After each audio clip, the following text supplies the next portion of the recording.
श्री गणेशाय नमः। ओम श्री सरस्वत्यै नमः। ओम श्री गुरुभ्यो नमः। ओम श्री चिन्मय सद्गुरवे नमः।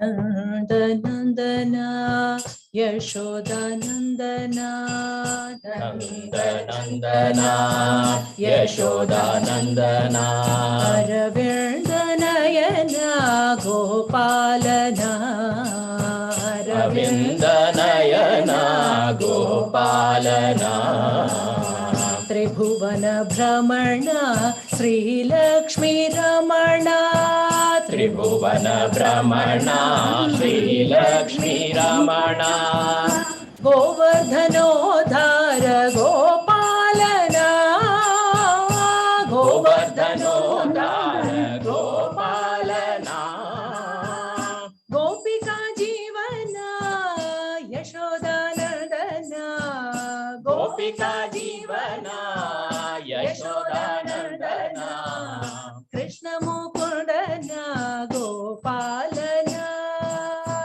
कृष्ण मुकुंदना गोपालना राधा कृष्ण मुकुंदना गोपालना राधा कृष्ण मुकुंदना गोपालना नंदनंदना यशोदानंदना नंदनंदना यशोदानंदना अरविंदनयना गोपालना अरविंदनयना गोपालना त्रिभुवन भ्रमणा श्रीलक्ष्मी रमणा त्रिभुवन रमणा श्रीलक्ष्मी रमणा गोवर्धनोद्धार गोपालना गोवर्धनोद्धार गोपालना गोपिका जीवना यशोदानंदना गोपिका जीवना यशोदानंदना कृष्ण मुकुंदना गोपालना राधा कृष्ण मुकुंदना गोपालना राधा कृष्ण मुकुंदना गोपालना कृष्ण मुकुंदना गोपालना कृष्ण मुकुंदना गोपालना नंदनंदना यशोदानंदना